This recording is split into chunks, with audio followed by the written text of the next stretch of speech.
आज आपण बघणार आहे आसोलेशन. आसोलेशन मध्ये 5च एक्सप्रेशन आहेत. त्यातलं first expression differential equation of linear simple harmonic motion. Differential equation of linear simple harmonic motion. त्यासाठी पहिले लिनियर सिंपल हार्मोनिक मोशन समजून घ्या. लिनियर सिंपल हार्मोनिक मोशन म्हणजे नेमकं काय बघा.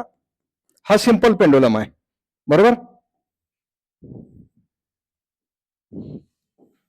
आता सिंपल पेंडुलम आपण डिस्प्लेस केला.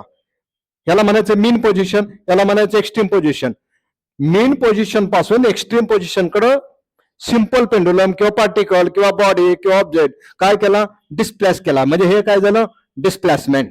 आणि ती बॉडी सोडली तर कुठे येते, ओरिजिनल पोझिशनला. आणि जो फोर्स आणतो त्याला काय म्हणायचं, रिस्टोरिंग फोर्स. जो फोर्स बॉडीला ओरिजिनल पोझिशनला आणतो त्या फोर्सला काय म्हणायचं, रिस्टोरिंग फोर्स. आणि बॉडी काय केली आपण, मीन पोझिशन पासून डिस्प्लेस केली आणि release. Then it's oscillates along A B. ती बॉडी ए आणि बी वर काय होते, आसोलेट होते. आणि जो फोर्स मीन पोझिशन कडे आणतो त्याला काय म्हणायचं, रिस्टोरिंग फोर्स. आणि ही मीन पोझिशन पासून बॉडी जाते त्या डिस्प्लेसमेंट म्हणायचं. आणि सगळी डिस्प्लेसमेंट ओरिजिनल पोझिशन पासून मोजायची.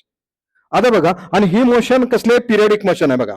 म्हणजे फर्स्ट आसोलेशनला जेवढा टाइम लागतो तेवढाच सेकंड आसोलेशनला, तेवढाच थर्ड आसोलेशनला, तेवढाच फोर्थ आसोलेशनला, बरोबर. म्हणजे ही कसली मोशन आहे, पिरियडिक मोशन.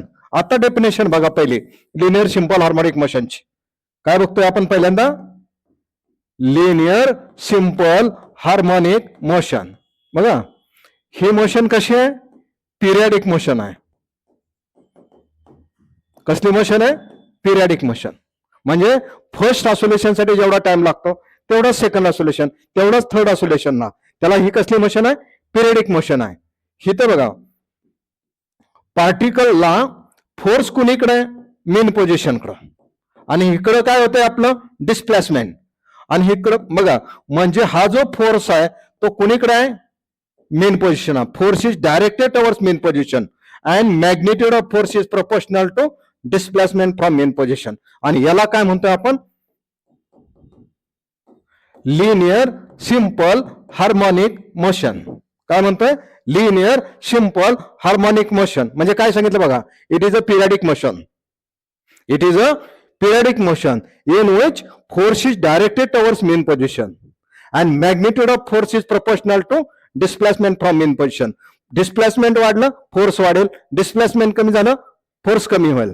म्हणजे फोर्स कुणाकडे आहे, डायरेक्टली प्रोपोर्शनल टू डिस्प्लेसमेंट. पण तुम्ही म्हणा निगेटिव्ह साइन काय घेतलं, तर फोर्स आहे मेन पोझिशनला, डिस्प्लेसमेंट आहे, त्या दोघांची डायरेक्शन अपोजिट आहे. आणि मायनस साइन काय सांगतं, फोर्स आणि डिस्प्लेसमेंटची डायरेक्शन अपोजिट आहे. पण फोर्स कुणीकडे आहे, मेन पोझिशनला. आता डेफिनेशन बघा, linear simple harmonic motion is a periodic motion in which force is directed towards mean position and magnitude of force is proportional to displacement mean position. बरोबर. म्हणजेच काय एक्सप्रेशन झालं बघा, F is equal to minus K X. F is equal to minus K X. म्हणजे केला काय म्हणायचं, force constant. X ला काय म्हणायचं, डिस्प्लेसमेंट. आणि एफ ला काय म्हणायचं, रिस्टोरिंग फोर्स. कळलं, F is equal to minus K. आता याचाच वापर करून आपण काय करायचे, डिफरन्शियल इक्वेशन काढायचे. काय काढायचे, डिफरन्शियल इक्वेशन. बघा, we know that restoring force F is equal to minus K X. Equation number 1. Here F is called restoring force आणि X is called displacement. But according to Newton second law, Newton second law काय सांगतो, force is equal to mass into acceleration. Force is equal to mass into acceleration. M acceleration means what, rate of change of displacement with time. DV bye DT म्हणजेच rate of change of velocity with time is called acceleration. So M D by DT आणि velocity राहिली इथं. Velocity means rate of change of displacement with time, and this can be written as m d2x by dt square. ही कशाची value झाली आपली, फोर्सची. बघा नीट समजून घ्या, इथं काय काय येणं गरजेचं आहे, तुम्हाला काय येणं गरजेचं आहे, व्हेलॉसिटी म्हणजे rate of change of displacement with time. अजून ऍक्सिलरेशन म्हणजे rate of change of velocity with time. ह्या दोन गोष्टी आल्या पाहिजेत. आणि तिसरी गोष्ट F is equal to minus K X हे माहिती पाहिजे. बरोबर. बघा, we know that restoring force F is equal to minus K X, but force is equal to mass into acceleration. Mass acceleration means rate of change of velocity with time. मास तसाच ठेवला, D by D T तसंच ठेवलं. फीच्या ऐवजी काय लिहिलं, rate of change of displacement with time. आणि D by D T of DX by D T कसं लिहिलं जातं, मल्टिप्लाय नाही करत, डीएक्स बाय डी टीचं डेरिव्हेटिव्ह काढलंय बघा. D by D T of DX by D T याला काय म्हणतोय आपण, D two X by D T square. Multiply ते म्हणा D into D D square आणि एक्स तसंच लिहिलं D into D D square T into T T square असं नाही, ते नोटेशन आहे. डीएक्स बाय डीटीचं पुन्हा डेरिव्हेटिव्ह काढलं की काय लिहिलं जातं, डी टू एक्स. इथं डीचा स्क्वेअर लिहायचा, इथं टीचा स्क्वेअर लिहायचा. So force is equal to mass into acceleration. Mass acceleration means rate of change of velocity with time.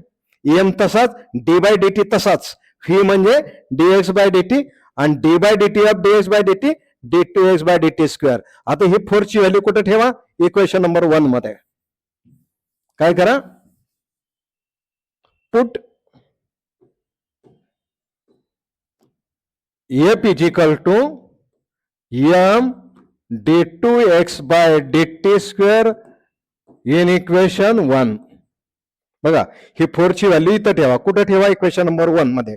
F ऐवजी काय लिहायचं, M D two X by D T square is equal to minus K x.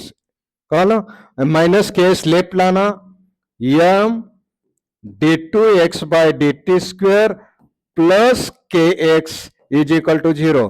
K X राईटला minus आहे, इकडे आला की काय झालं, प्लस झालं. आता dividing both side by M, divide both side by M म्हणजे काय झालं, एम अपॉन एम कॅन्सल झाला. D two X by D T square plus K by M into X is equal to 0. आता काय करा, put करा के by M बद्दल simplification साठी. Put K by M is equal to omega square. K by M बद्दल काय ठेवलं, omega square. हेच equation becomes D two X by D T square plus K by M बद्दल omega square X is equal to 0. This is differential equation of linear simple harmonic motion. बघा काय केलं बघा, we know that in linear simple harmonic motion F is equal to minus K x. आता force काढला फक्त. Force म्हणजे mass into acceleration. Mass acceleration म्हणजे rate of change of velocity with time. M D by D T of phi म्हणजे DX by D T आणि D by D T of DX by D T D two X by D T square. M तसाच आणि फोर्सची value उचलली इथं ठेवली. M D two X by D T square is equal to minus K. K X left लाईनला M न दोन्ही साईडला डिवाइड केले. M upon M 1, K upon M into X आणि के बाय एम बद्दल काय ठेवलं, ओमेगा स्क्वेअर. हेच D two X by D T square plus omega square X. This is differential equation of linear simple harmonic motion. Okay.